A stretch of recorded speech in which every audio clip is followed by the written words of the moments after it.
کسی زمانے میں ایک بادشاہ تھا۔ اسے طرح طرح کے پرندے اور جانور پکڑنے کا شوق تھا۔ وہ سال میں ایک مرتبہ جانور اور پرندے پکڑنے خود بھی جنگل جاتا تھا۔ اس کے پاس کئی طرح کے جانور اور پرندے تھے۔ ایک مرتبہ بادشاہ جنگل گیا۔ اس نے کئی اقسام کے طوطے اور دوسرے پرندے پکڑے۔ بادشاہ کی نگاہ ایک ہرن پر پڑی۔ اس نے پھندا ڈالنے کے رسی ہاتھ میں لی اور گھوڑا دوڑا دیا۔ ہرن بھاگتا بھاگتا جھاڑیوں میں گم ہو گیا۔ بادشاہ کے ہاتھ نہیں لگا اور نا امید ہو کر لوٹنے لگا، لیکن راستہ بھول گیا۔ ہرن کے پیچھے پیچھے وہ بادشاہ اپنی ساتھیوں سے نہ جانے کتنی دور آ گیا تھا۔ اس کے چاروں طرف پیڑ ہی پیڑ تھے۔ اس نے سوچا یہاں جنگل میں رکنا ٹھیک نہیں ہے۔ میں کسی ایک سمت آگے بڑھوں گا، شاید راستہ مل جائے اور شاہی محل پہنچ جاؤں یا اپنے ساتھیوں سے جا ملوں۔ یہ سوچ کر بادشاہ ایک سمت چل پڑا۔ بادشاہ کو چلتے چلتے بہت دیر ہو گئی، مگر کوئی راستہ اب تک نہیں ملا تھا۔ سورج بھی غروب ہو رہا تھا۔ سورج ڈوبنے سے پہلے بادشاہ کو ایک پگڈنڈی مل گئی۔ وہ گھوڑا موڑ کر اس پر تیزی سے چلنے لگا۔ کچھ دوری پر اسے اجالا نظر آیا۔ بادشاہ اس طرف بڑھ گیا۔ قریب پہنچنے پر اس نے دیکھا کہ ایک جھوپڑی کے آگے ایک کسان اور اس کی بیوی بیٹھے ہوئے تھے۔ کسان بادشاہ کو دیکھ کر حیرت میں پڑ گیا۔ اکلاتا ہوا بولا، جہاں پناہ آپ یہاں، میں پرندے پکڑنے آیا تھا۔ ایک ہرن کے پیچھے بھاگتے ہوئے راستہ بھول گیا۔ اب رات یہیں گزارنا چاہتا ہوں، سویرے چلا جاؤں گا۔ بادشاہ بولا۔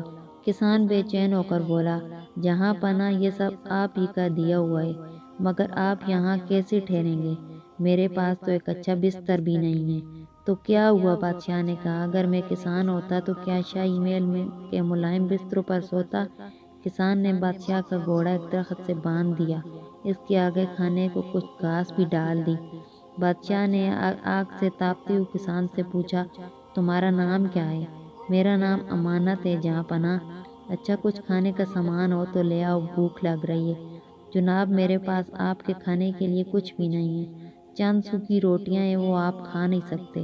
میں کھا لوں گا، تم لے آؤ۔ کسان حیرت زدہ سا صبح کی بنی ہوئی روٹیاں لے آیا۔ بادشاہ نے روٹی کھا کر پانی پیا اور خدا کا شکر ادا کیا۔ تھکاوٹ کی وجہ سے اسے جلد ہی نیند آ گئی۔ صبح جانے کی تیاری کرتا ہوا بادشاہ اس سے بولا، امانت تم کبھی محل کی طرف آؤ تو مجھ سے ضرور ملنا۔ اب راستہ بتا دو، میں چلوں۔ امانت جب بادشاہ کو راہ دکھا کر لوٹا تو اس نے بیوی کے ہاتھ میں سونے کی زنجیر دیکھی۔ بیوی بولی، جس جگہ بادشاہ سلامت سوئے ہوئے تھے وہاں یہ پڑی تھی۔ کسان نے بیوی کے ہاتھ سے زنجیر لے لی اور بولا، جلدی سے 2-4 روٹیاں بنا دو، میں ابھی شاہی محل جانا چاہتا ہوں۔ کیوں؟ آئی ہوئی دولت کو کیوں ٹھکراتے ہو؟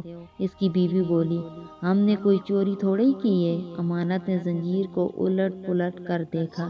اس میں ایک چمکدار ہیرا بھی لگا ہوا تھا۔ بیوی کی بات سن کر غصے سے بولا، اپنی زبان کو لگام دو۔ یہ زنجیر نہ تیری محنت کی کمائی ہے اور نہ میری محنت کی کمائی ہے۔ میں اسے ضرور واپس کرنے جاؤں گا۔ مزید کچھ بولنے کی ضرورت نہیں ہے، چپ چاپ روٹیاں بنا دو۔ اس دن شام تک امانت شاہی محل پہنچ گیا۔ پہرے دار نے اسے صدر دروازے پر ہی روک دیا۔ وہ اسے اندر جانے نہیں دیتا تھا۔ اس نے پہرے دار کی خوب خوشامد کی۔ آخر میں اس نے کہا کہ اچھا مجھے اندر جانے مت دو، بادشاہ سلامت سے اتنا کہہ دو کہ کل شام والا امانت آئے۔ پہرے دار مان گیا۔ اس نے خبر اندر بھجوا دی۔ فوراً ہی امانت کو اندر بلوا لیا گیا۔ امانت نے فرشی سلامی کے بعد زنجیر بادشاہ سلامت کے ہاتھ پہ رکھ دی۔ بادشاہ خوش ہو کر امانت سے بولا، میں تمہاری ایمانداری سے بہت خوش ہوں۔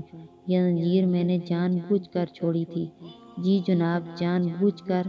ہاں، میں نے تمہاری ایمانداری کا امتحان لینا چاہتا تھا کہ تم کامیاب ہو گئے، اس لیے انعام کے مستحق ہو۔ دیکھو ایسا ہے کہ شاہی محل میں ایک خزانچی کی ضرورت ہے۔ میں تمہیں اس عہدے پر رکھنا چاہتا ہوں، کیا تمہیں منظور ہے؟ جناب کا غلام ہوں، جو حکم دے ویسے ہی جہاں پناہ اس عہدے کے لائق میں نہیں ہوں، پھر بھی آپ جو کہیں گے میں تعمیل کروں گا۔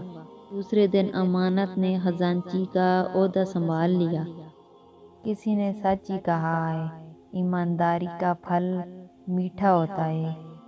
اگر یہ میری کہانی اچھی لگی تو لائک اور سبسکرائب ضرور کریں۔